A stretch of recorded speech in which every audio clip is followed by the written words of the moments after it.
फातिमा जिन्नाह को इलेक्शन लड़ने पर राजी करके धोखा देने वाला कौन था? मादरे मिल्लत के बड़े बड़े जलसों ने जनरल अय्यूब को लरजा दिया था। हामिद मीर के नए कॉलम में तहलका खेज इंकशाफात।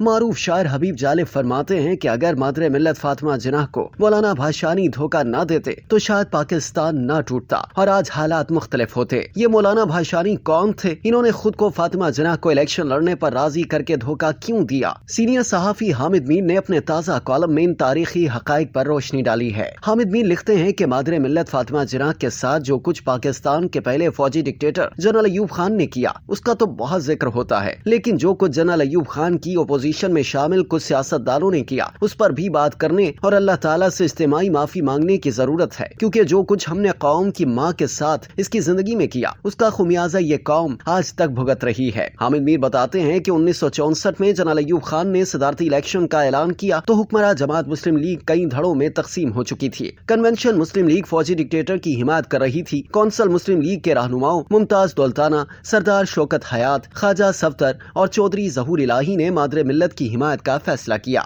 नेशनल अवामी पार्टी के रहनुमा मौलाना अब्दुल हमीद भाषानी, खान अब्दुल वली खान, अवामी मुस्लिम लीग के शेख मुजीबुर रहमान, जमात इस्लामी के मौलाना अबुल आला मौदूदी समेत कई जमातों ने मादरे मिल्लत की हिमायत का ऐलान कर दिया। दोस्तों, यहाँ एंट्री होती है मौलाना भाषानी की। हामिद मीर लिखते हैं कि फातिमा जिन्नाह सदारती इलेक्शन लड़ने के लिए तैयार न थी, लिहाजा मौलाना भाषानी उनके पास कराची आए और उनसे इलेक्शन लड़ने की दरखास्त की। मौलाना भाषानी को मादरे मिल्लत तहरीक पाकिस्तान के जमाने से जानती थी, लिहाजा उन्होंने इलेक्शन लड़ने पर आबादगी जाहिर कर दी। मोहतरमा फातिमा जिन्नाह की शख्सियत विफाक की मजबूत अलामत बनकर सामने आई। मुल्क के मशरकी हिस्से में भाषानी और शेख मुजीब उनके पीछे खड़े थे। मगरबी हिस्से में वली खान और गौस बख्श बजंजो से लेकर खैर बख्श मरी और मौलाना मौदूदी उनके पीछे खड़े थे। जनरल अय्यूब खान ने फेयर एंड फ्री इलेक्शन की बजाय खुफिया इदारों और पुलिस के जरिए धांधली और मारधार शुरू कर दी। पंजाब में मादरे मिल्लत के जलसों पर जगह जगह गुंडे छोड़े गए। बलोचिस्तान में मादरे मिल्लत के पोलिंग एजेंटों मीर जाफर खान जमाली और गौस बख्श बेजंजो को गिरफ्तार कर लिया गया। कुछ मौलवियों ने औरत की हुकूमत के खिलाफ फतवा दिया तो मुफ्ती मोहम्मद शफी ने मादरे मिल्लत के हक में फतवा दे दिया। मशरकी पाकिस्तान में शेख मुजीबुर रहमान ने मादरे मिल्लत के बड़े बड़े जलसे मुनक्किद कराए जिनसे जनरल अय्यूब खान लरस गया।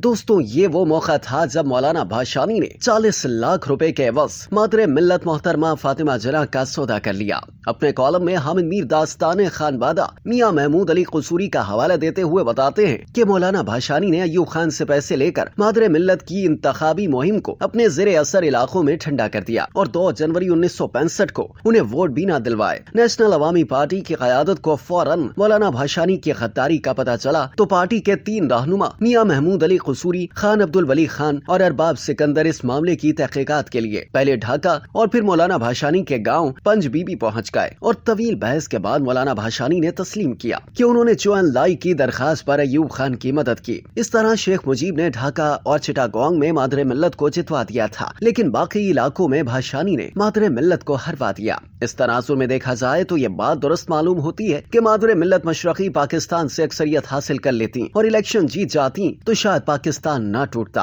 अय्यूब खान ने इलेक्शन जीतकर पाकिस्तान को हरवा दिया। इस जुर्म में पाकिस्तान की सिविल और मिलिट्री ब्यूरोक्रेसी के सबसे बड़े सहूलतकार मौलाना भाषानी थे। मौलाना भाषानी के इस किरदार से आप में से कितने लोग पहले से वाकिफ थे? कमेंट सेक्शन में जरूर बताइएगा।